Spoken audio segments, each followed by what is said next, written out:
Opera em nós tanto o querer quanto o realizar. Amém? Glória a Deus. Isso mesmo, meus irmãos. Devemos orar pela paz de Israel.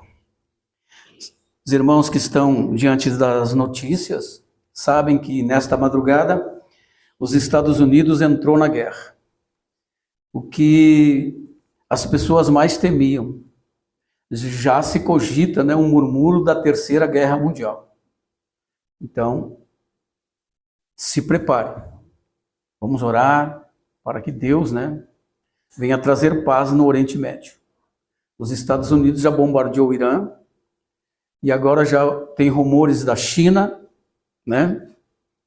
E Vladimir Putin já está também, ele é aliado do Irã, Então está complicado, Mas nós estamos na mão de Deus, irmãos? Mas já tem esse rumor aí de uma Terceira Guerra Mundial. Não é brincadeira, não. Temos que orar. Temos que nos preparar. Não é? Mais um motivo para nós nos agarrar com o Senhor, Em nome de Jesus. Nada devemos temer, isso é verdade. Mas está aí diante dos nossos olhos o quê? As profecias, Guerras, rumores de guerras, fome, guerra, terremoto, tudo aí. Agora temos que nos firmar com o Senhor. Vamos à palavra de Deus agora? Segunda carta a Timóteo. Estamos lendo Timóteo, temos que pregar sobre o Timóteo, Hoje passei a tarde lendo, estudando, irmãos. Sabe quantas anotações eu fiz, irmãos? Nenhuma. Incrível. Estudando a tarde toda e não tive nenhuma anotação.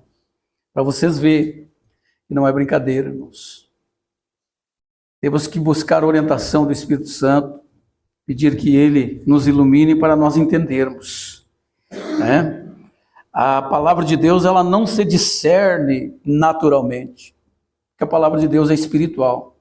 É necessário um homem de Deus ou uma mulher de Deus estar cheia do Espírito Santo para poder compreender. Então, acredito que Deus me mostrou algo aqui e eu quero compartilhar com vocês. Segunda carta a Timóteo, o primeiro capítulo, nós vamos ler e vamos fazer a explanação da palavra de Deus. Começando no prefácio, que diz assim: Paulo, apóstolo de Jesus Cristo, pela vontade de Deus, de conformidade com a promessa da vida eterna, que está em Cristo Jesus, ao amado filho Timóteo, graça, misericórdia e paz da parte de Deus Pai e de Jesus Cristo, nosso Senhor. Dou graças a Deus, a quem desde os meus antepassados sirvo com consciência pura, porque sem cessar me lembro de ti nas minhas orações, noite e dia. Lembrando das tuas lágrimas, estou ansioso por ver-te, para que eu transborde de alegria, pela recordação que guardo da tua fé sem fingimento, a mesma que primeiro habitou em tua avó Lóide e em tua mãe Eunice. Estou certo de que também em ti. Portanto, por esta razão, pois te admoesto que reavives o dom que há em ti pela imposição das minhas mãos. Porque Deus não nos deu espírito de covardia, mas de amor, mas de poder, amor e moderação. Não te envergonhes, portanto, do testemunho do nosso Senhor, nem do seu encarcerado que sou eu. Pelo contrário, participa comigo dos sofrimentos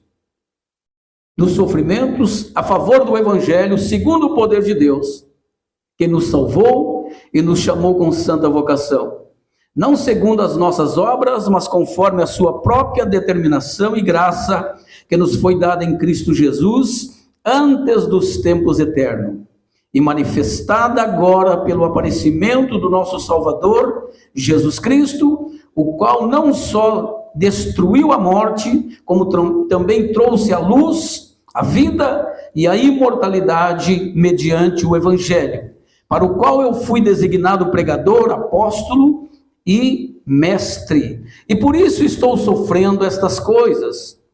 Todavia, não me envergonho, porque eu sei em quem tenho crido, e certo estou que Ele é poderoso para guardar o meu depósito até aquele dia. Também mantenho o padrão das sãs palavras que de mim ouvistes, com fé, com amor, e que está em Cristo Jesus. Guarda o bom depósito mediante o Espírito que habita em nós. Amém? Vamos orar agora. Pedir que Deus nos ajude e que nos dê graça. Senhor, nosso Deus e querido Pai, neste momento, Senhor, colocamos em Tuas mãos nossas vidas, a Tua igreja, pedindo, Pai, que venha se revelar, que venha falar conosco, venha fortalecer as nossas vidas, em nome de Jesus. Assim eu oro e Te agradeço. Amém? E amém. Podem sentar, em nome de Jesus. Vou colocar um copinho com água aqui. Glória a Deus, irmãos. Então está aí a palavra que lemos. Esta é a segunda carta do apóstolo Paulo, né, escrevendo a Timóteo. Ele escreve esta carta, ou melhor, a primeira e a segunda carta, com a intenção de exortar Timóteo, aconselhar Timóteo, né? E aqui está mais uma exortação. E ele começa esse prefácio, né, se identificando como apóstolo de Jesus Cristo pela vontade de Deus, né? E chamando Timóteo de filho amado. É assim que ele se dirige a Timóteo. Ao amado filho Timóteo. Então, quem está escrevendo esta carta é Paulo. O autor da carta é o apóstolo Paulo. O destinatário que está recebendo a carta é Timóteo. Timóteo, o filho de Paulo na fé. E Paulo está enviando esta carta, irmãos, para encorajar Timóteo. Porque Timóteo era o pastor da igreja de Éfeso. E Paulo, ele já havia enviado a primeira carta, aconselhando Timóteo, orientando Timóteo acerca dos falsos profetas, e muitas orientações ele dá a Timóteo na sua primeira carta. E na segunda vez, a mesma coisa. Esta carta tem um propósito de exortar, encorajar, né? Trazer força e ânimo para o seu filho amado, Timóteo. E o escritor desta carta, que é o apóstolo Paulo, está preso em Roma. Por isso ele não pôde vir pessoalmente. Mas o desejo de Paulo era estar junto a Timóteo, ver Timóteo, abraçar Timóteo, falar com Timóteo. Ele tinha saudade de Timóteo, mas ele não podia, ele estava preso. Então ele enviou a carta. E Paulo, irmãos, ele começa assim, se identificando, chamando Timóteo de amado filho, e ele abençoa Timóteo, dizendo assim: graça, misericórdia e paz da parte de Deus e de Jesus Cristo, nosso Senhor. Paulo, ele é o pai de Timóteo. E aquele pai amoroso, cuidadoso, sabe? Qual o pai que não tem o cuidado com seus filhos? O apóstolo Paulo, ele estava preso em Roma, né? Impossibilitado de pregar o evangelho, mas ele não estava impossibilitado de enviar cartas. O meio que ele tinha de evangelizar, de confortar, de saudar, de fortalecer, exortar os irmãos, o meio que ele tinha foi o meio que ele usou. Amém? Então não interessa o lugar da onde a gente está. O verdadeiro pai, né? Ele tem essa certa preocupação pelo filho. Ele quer ajudar, ele se preocupa, ele quer saber como o filho está. E Paulo era um homem de oração. Como ele diz aqui, ele orava sem cessar, dia e noite, por Timóteo. E eu estava vendo, irmãos, aqui a saudação do apóstolo Paulo, é muito interessante. Ele diz assim: graça, misericórdia e paz. E eu anotei aqui: O que é graça? Graça é quando Deus nos dá o que não merecemos. E misericórdia? Misericórdia é quando Deus não nos dá o que merecemos. E a paz é o fruto, é o resultado tanto da graça quanto da misericórdia. Então Paulo está abençoando, invocando estas bênçãos sobre a vida de Timóteo. Ali no verso 13 ele começa dando graças a Deus, a quem desde os meus antepassados sirvo com consciência pura. Ele está dando graças a Deus, a quem ele serve desde os seus antepassados. Desde muito tempo, nós conhecemos a história do apóstolo Paulo, ele era do judaísmo, e ele servia ao Senhor lá desde os profetas, dos antepassados. Agora ele está aqui no cristianismo, convertido em Cristo Jesus. Ele já percorreu a vida toda, ele já plantou muitas igrejas, ele fez milhares de discípulos, e ele está escrevendo ao seu amado, o Timóteo, que era o discípulo amado, o distinto de todos os discípulos que ele já havia feito, o mais amado, o qual ele tinha o mesmo espírito que ele. E ele está escrevendo essa carta a Timóteo, e está dizendo, porque sem cessar, eu me lembro de ti nas minhas orações, noite e dia. O apóstolo Paulo orava por Timóteo quando? Noite e dia. Veja, irmãos, nós estamos vendo aqui a característica de um pai amoroso. Ele orava pelo filho, noite e dia, pedindo a proteção, porque Paulo sabia onde Timóteo estava. Foi ele que deixou Timóteo lá na igreja de Éfeso. E ele conhecia a igreja de Éfeso. A igreja de Éfeso, segundo o descrito de João, no livro de Apocalipse, capítulo 2, quando fala a carta escrita à igreja de Éfeso, João descreve que lá, aquela igreja era uma igreja esforçada, uma igreja que era perseverante, que não tolerava homens maus, e colocava à prova os falsos profetas. Então aí nós já temos uma ideia, a igreja de Éfeso tinha o quê? Homens maus e falsos profetas. Então Paulo sabia contra quem Timóteo estava lidando, e Paulo estava dando a cobertura espiritual, como um pai, orando noite e dia, pelo seu filho amado, e pela igreja a qual ele fundou na Ásia. Nós estamos aprendendo aqui o amor e o zelo do apóstolo Paulo pelos seus filhos na fé, pelos seus discípulos e pela igreja do Senhor Jesus Cristo. Amém? Então ele ora. E ele recorda na prisão, as orações. Ele diz, olha no 4, eu lembro-me das tuas lágrimas e estou ansioso em ver-te, para que eu transborde de alegria. Paulo na prisão se lembrava de Timóteo. Como ele era chorão, segundo ele registra que Timóteo era chorão. Eu me lembro das tuas lágrimas, do teu choro. E eu estou ansioso para ver-te. E eu quero transbordar de alegria quando eu te ver. Pelo que recordo, pela recordação que guardo da tua fé sem fingimento, a mesma que primeiramente habitou na tua avó Lóide e na tua mãe Eunice, e eu estou certo que habita em ti. Amém? Amém, irmãos? Amém. Então Paulo está escrevendo a carta a Timóteo já estimulando ele, fortalecendo ele, No capítulo 6, ele reforça, ele diz assim, por esta razão, pois eu te admoesto, que reavives o dom de Deus que há em ti, pela imposição das minhas mãos. Porque Deus não nos tem dado espírito de covardia, mas de poder, amor e moderação. Vocês percebem aqui, nós lemos todo o texto, vocês percebem aqui, irmãos, que Paulo no 8 vai dizer, não te envergonhes, portanto, do testemunho de Jesus Cristo. 3 vezes nós vamos encontrar esta palavra. No verso 12, Paulo dá o testemunho dele e ele diz, e por isso estou sofrendo estas coisas, todavia eu não me envergonho. Depois ele vai contar daqueles que abandonaram ele na prisão, no período que ele estava preso, que visitaram ele na prisão, a partir do verso 15.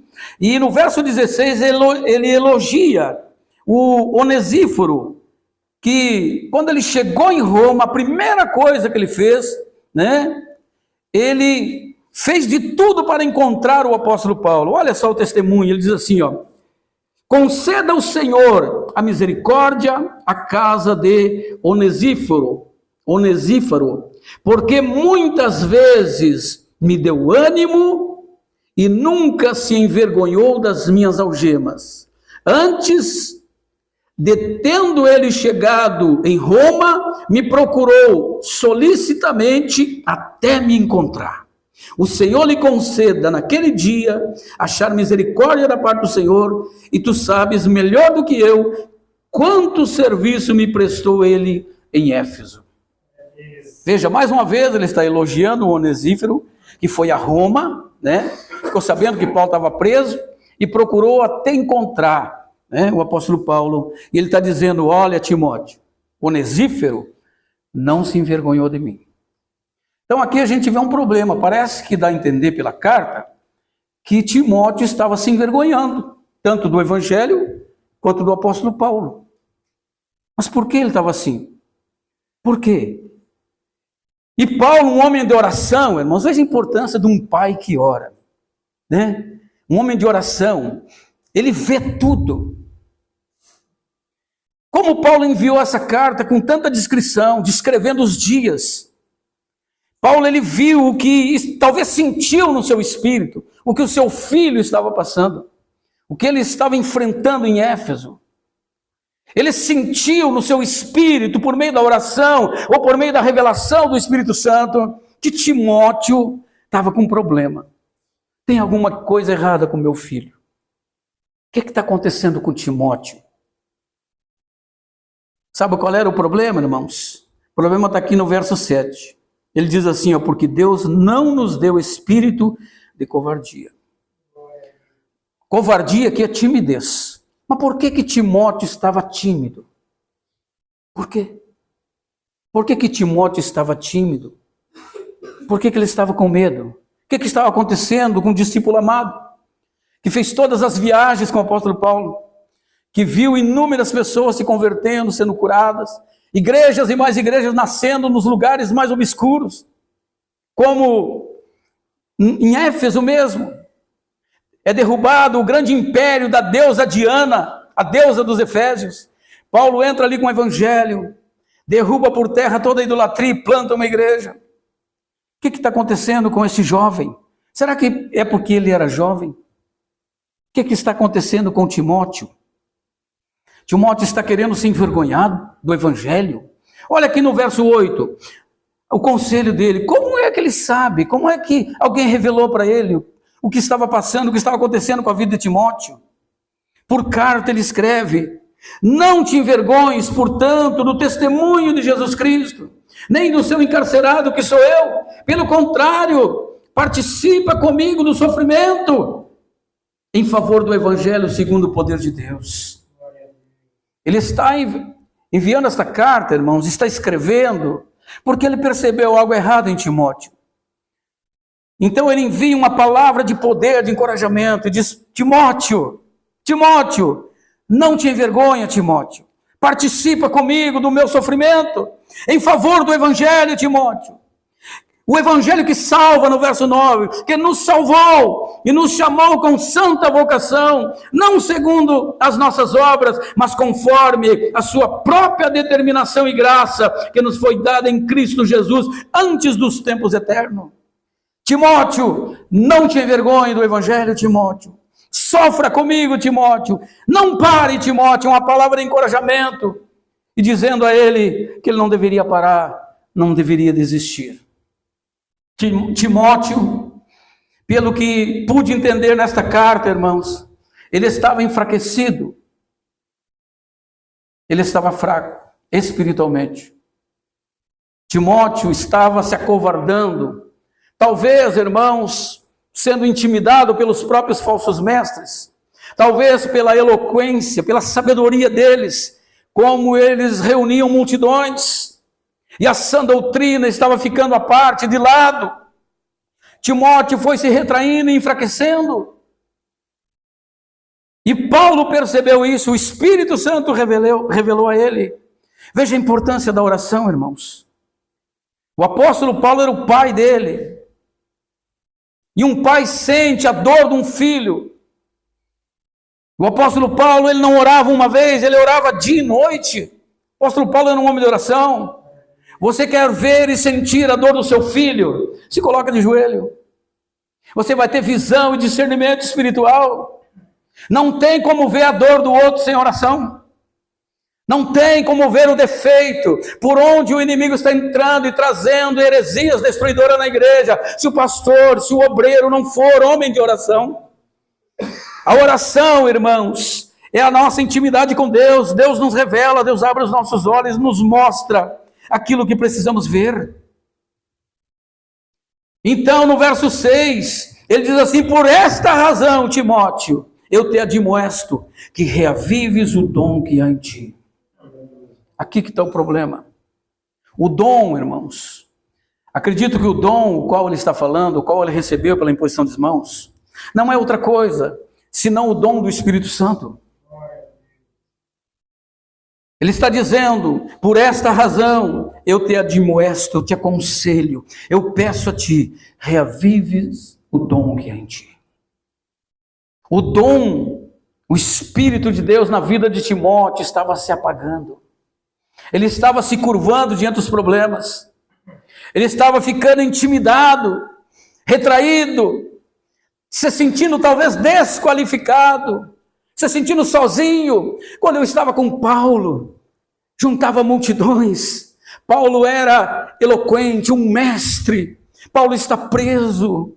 Talvez ele se sentiu sozinho, mas ele não estava sozinho, irmãos. Paulo estava orando e intercedendo por ele. Ele era o único hábil, eficaz para cuidar da igreja. Paulo, o maior missionário, o homem de mais visão, consagrou ele e colocou ele na igreja. Ele se sentia incapaz, mas ele era capaz. Veja só o perigo da retração, de nós nos retrairmos, de nós nos fecharmos. Eu quero transmitir essa palavra a vocês. Eu, como Paulo, eu exorto vocês. Vocês são Timóteo nessa noite. E vocês não podem deixar o dom apagar. Vocês não podem. Se Paulo está ensinando isto é uma doutrina. 1 aos Tessalonicenses, capítulo 5, verso 19. O que a Bíblia nos diz em 1 aos Tessalonicenses? Quero ler com vocês. Depois voltar aqui. 1 aos Tessalonicenses, capítulo 5, verso 19. Verso 17, um pouquinho antes, sempre faço isso, né? Orai, não ouvi. Orai em tudo, porque esta é a vontade de Deus. Não apagueis o Espírito. Está vendo? Não apagueis o Espírito. A ideia aqui do Espírito é que ele é como uma chama. Ele pode aumentar, ele pode diminuir. Por isso Paulo está dizendo, está ordenando Timóteo, dizendo assim: reavives o dom que há em ti. Então, se o Espírito ele apaga, ele diminui, ele também pode aumentar. Por isso Paulo está ordenando. E isso é uma doutrina para nós aqui, irmãos. Nós somos responsáveis. Nós somos. Nós temos este direito, vamos dizer assim, não vou dizer poder, porque não temos poder sobre o Espírito Santo. Mas nós temos esse direito, nós temos que cuidar da nossa vida espiritual. Nós podemos apagar o Espírito ou avivar o Espírito. Amém? Então, nesta carta eu descubro por que Timóteo está tímido. Por que Timóteo está doente? Por que ele está retrocedendo? Por que ele está achando as pessoas mais capazes? Por que ele está achando que ele não é qualificado? Porque o Espírito estava se apagando. Vocês entendem, irmãos? Como é que nós alimentamos o Espírito? Uma vida de oração. Uma vida de oração. estudo bíblico, fome, sede de Deus. Nós temos que nos desesperar, abrir o coração, gritar, dizer: Deus, eu estou morrendo, Senhor. Se não fosse para clamar, Ele não nos deixaria escrito. Deus quer ouvir o clamor da igreja, não só por pedido de cura, mas por pedido, irmãos, de ser cheio. Nós temos que pedir para sermos cheios de Deus. Nós temos que pedir para Deus nos encher do seu poder. E nós temos que reconhecer que por nossa causa, por nossa negligência, nós esvaziamos, nós enfraquecemos. Vocês entendem? Muitas das vezes nos dedicamos mais a uma coisa e não a outra. Não, nós temos que crescer na graça e no conhecimento. Vezes estudamos demais e oramos menos, ou oramos mais e estudamos menos. Se nós estudamos mais e não oramos, isso é perigoso, porque nos tornamos, irmãos, mestres de nós mesmos, senhores da razão, queremos ensinar todo mundo, mas falta graça. Vocês entendem? E se ficamos muito da oração, fanático pela oração, isso pode nos levar também ao fanatismo. E chegar a ponto de dizer, como muitos já disseram, que a letra mata, não é? Isso é uma completa ignorância. O estudo bíblico nunca matou ninguém. Muito pelo contrário, ele nos fortalece. Então nós temos que ter este cuidado, irmãos. Conhecimento de Deus, leitura bíblica, jejum e oração. Não podemos apagar o espírito. Amém? Era isso que estava acontecendo na vida de Timóteo. Mas como é bom ter um pai espiritual, que tem visão. O pai espiritual, ele protege. Ele usa o seu dom em favor dos filhos, ele alerta. Na primeira carta, Paulo, ele vê que a igreja estava sendo minada por falsas doutrinas. Os falsos profetas estavam tomando conta da igreja, falso ensino. Timóteo não havia visto isso, porque ele estava enfraquecido, mas Paulo era um homem de oração. Paulo viu que o inimigo estava minando a igreja, iria destruir a igreja, então ele envia a primeira carta. E diz para Timóteo, ele aciona Timóteo, ele revela a Timóteo o problema da igreja e exorta Timóteo a se posicionar contra os falsos profetas, para ele se colocar na brecha. Veja a importância de um pai espiritual, de um líder espiritual. Uma pessoa que ora. Você quer ter visão espiritual, discernimento espiritual, desenvolva uma vida de oração. Você vai ver o que as outras pessoas normais não veem. Timóteo não estava percebendo. Paulo estava lá em Roma preso. E ele estava recebendo visão e discernimento de como a igreja estava. Por quê? Porque ele estava diante de Deus. Ele estava orando. Ele estava cheio. O coração dele estava incendiado. Ele estava preso, mas a palavra não estava presa. Amém? Ele tinha tudo para dizer: pronto, eu não tenho como ajudar vocês. Eu estou preso, olhem, eu tenho razão. Não me cobrem nada. Como vou sair daqui? Vocês entendem, irmãos? Ele tinha todos os motivos para dar desculpa de não fazer a obra. Vocês são testemunhas, eu estou preso, como vou sair daqui? Mas ele usou sabedoria, ele usou o dom de Deus. Eu não posso ir, mas a carta pode ir. A palavra escrita, o poder do Espírito Santo vai por meio das cartas para levantar os caídos, para fortalecer os líderes. E Paulo, mesmo algemado, ele diz: eu estou algemado, mas a palavra não está. Bendito seja o nome do Senhor. Irmão, quem quer fazer a obra, faz. É o que eu quero dizer para vocês. Quem não quer, inventa desculpas. Aleluia. Porque muitas vezes estamos como Timóteo, irmãos, é por isso. Muitas das vezes estamos doentes, querendo desistir, desanimado, não é? Com aquele espírito de covardia. E Paulo diz: não, nada disso. Deus não nos deu espírito de medo. Nada disso, de poder, amor e moderação. Esse é o espírito que eu quero na tua vida, Timóteo. Levanta, arregaça as mangas, meu filho. Olha para mim, olha só para mim. Ele se tem como exemplo. Eu intercedo por ti. Olha quanta obra, olha o quanto nós temos feito. Olha para o evangelho, olha para o que Deus fez na tua vida, olha pela salvação poderosa de Deus. E ele estimula Timóteo. E é o que temos que fazer, irmãos. Tem muitos irmãos na igreja que estão com o dom apagado, com o fogo muito baixo. Vocês entendem? E para acender esse fogo, irmãos, é só no braseiro. É só no altar de Deus. É no braseiro. É Deus que incendeia. João Batista, eu na verdade, batizo com água para arrependimento. Mas esse que está vindo aí, eu não sou digno nem de desatar as sandálias dele. E ele vos batizará com Espírito e com fogo.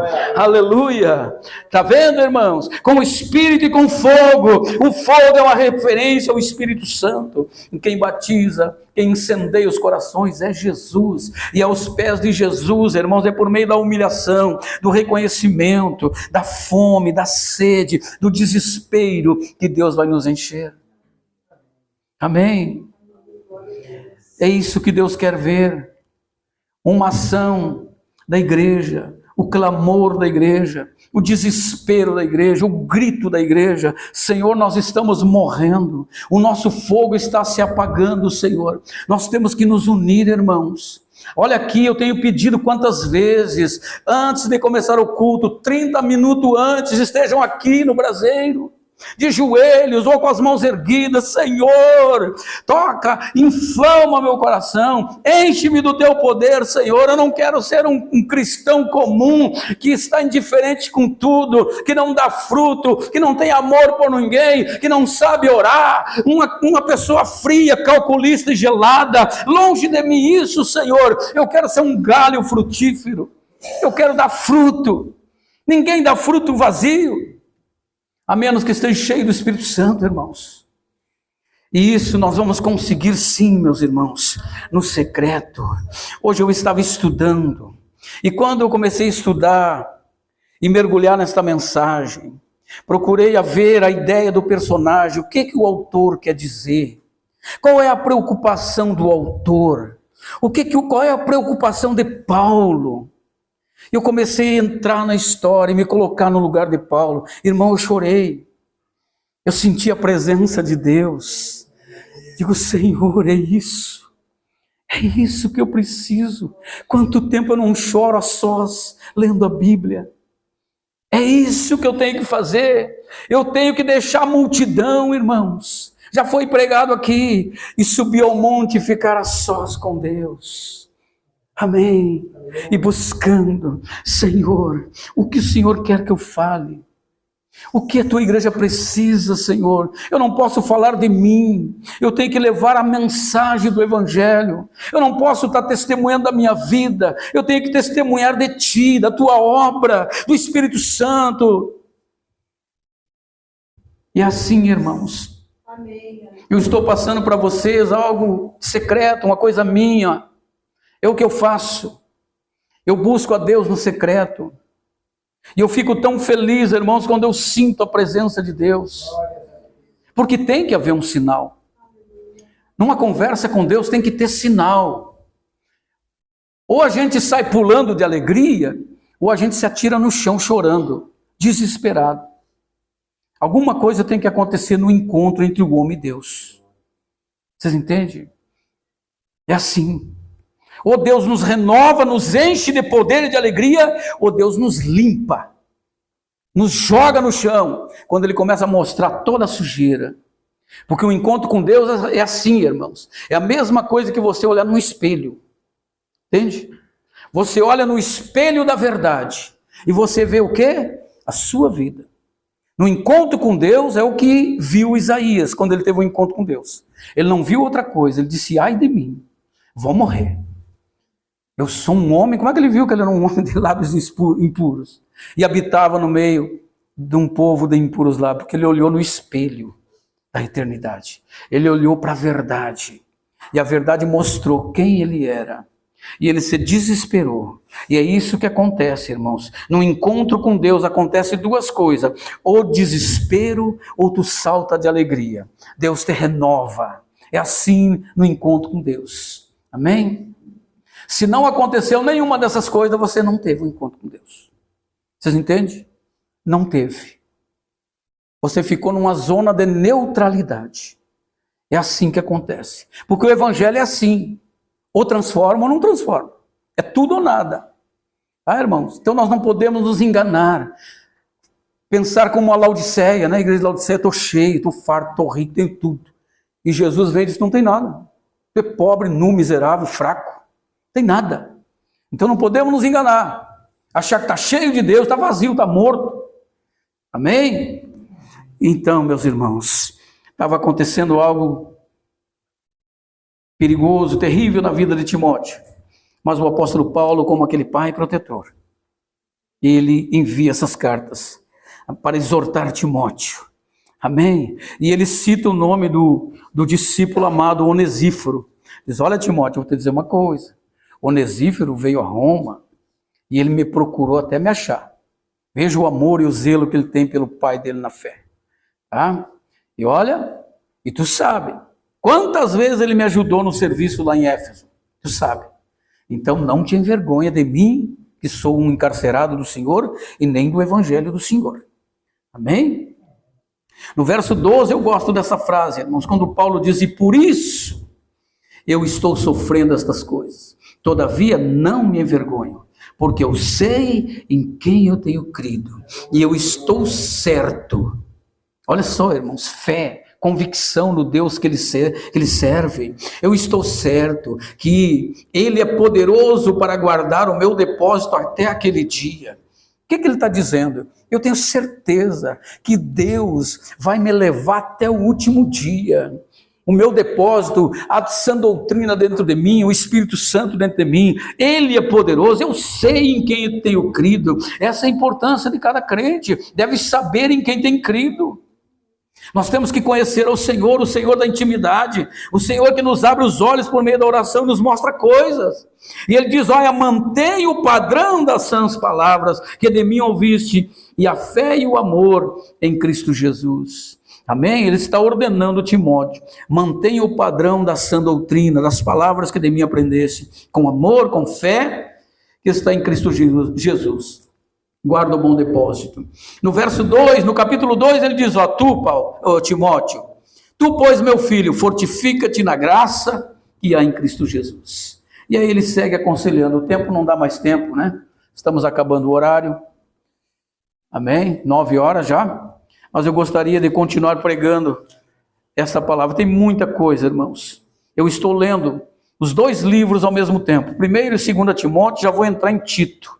Eu quero me encher disso aqui, eu quero mergulhar, eu quero cavar, tirar pérola, tirar revelação, para poder trazer esta mensagem para vocês.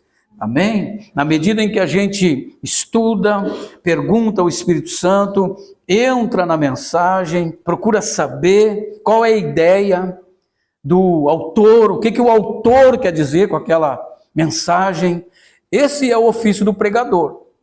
O pregador, ele tem que ler a mensagem e ele tem que procurar saber o que estava na cabeça do apóstolo Paulo, o que ele estava pensando quando escreveu, qual era a ideia do apóstolo Paulo, por que ele estava escrevendo aquilo ali, para quem ele estava escrevendo. Então o pregador tem que ter esse cuidado para discernir, Senhor, o que o autor quer dizer? O que ele quer dizer com isso? Ele está falando para quem? A palavra que ele falou é essa. Então eu entendo por que ele estava admoestando. Timóteo estava tímido, ele estava fraco. E é isso que nós vamos transmitir à igreja, o que o Espírito Santo nos revelou. Isso é pregação expositiva. É extrair do texto e pregar o que está no texto. Não falar da nossa vida, irmãos. Temos que dar um testemunho sim, para concluir a mensagem, é bom. Né? O pregador dá um testemunho, de uma bênção e tudo mais. Mas tem que encaixar na mensagem. Mas eu não posso vir aqui falar de mim. Não, esse não é o papel do pregador. O papel do pregador é falar de Jesus, do que ele fez, o evangelho, né? Qual é a sã doutrina? A sã doutrina é tudo o que Jesus ensinou no evangelho. Qual é o meio? Qual é o meio pelo qual as pessoas são salvas? Pela fé. Então, isso é a sã doutrina. Qual é a sã doutrina? A doutrina da salvação. O homem é salvo e justificado por meio da fé. Se alguém ensina uma outra doutrina que Jesus não ensinou, ela é o quê? Heresia. Se alguém vir aqui e olha, o homem não é salvo por fé, o homem é salvo por obras, por esforço. Se ele não se esforçar, ele se perde. Isto é uma heresia. O homem é salvo, justificado pela fé. Isso é sã doutrina. Amém? Então nós temos que entender. A ressurreição, o que é? Sã doutrina. A Bíblia nos ensina acerca da ressurreição. A ressurreição é a doutrina bíblica. Então nós temos que pregar sobre a ressurreição. A doutrina da ressurreição dos mortos, eu creio. A doutrina do arrebatamento é bíblica? É bíblica. Jesus vai arrebatar a sua igreja. Amém? Então é isso que nós temos que pregar, irmãos. A sã doutrina. Tem gente que se embarulha tudo. O que é sã doutrina? Será que é saia? Será que é cabelo? Fica pensando que é roupa, veste, cabelo, adereços. Nada disso. Sã doutrina é o que Jesus Cristo ensinou, o meio pelo qual o homem é salvo, justificado, reconciliado com Deus. Nós não podemos substituir a cruz nunca, como os falsos profetas fazem. Amém? A cruz comprou para nós o direito de filhos. Todos fomos justificados pela fé de graça, sem pagar nada. Se alguém disser para você que tem que dar alguma coisa, heresia. Tem que fazer um voto para ser curado. Mentira. Jesus nos curou na cruz. Amém? Não aceitamos essa doutrina. Isso é sã doutrina. Amém? Então vamos nos colocar em pé, vamos orar em nome de Jesus. Então o Timóteo estava todo tímido, né? Com vergonha, com medo. Por quê? Porque a unção havia diminuído. E o apóstolo Paulo ordenou: reavive o dom que há em ti.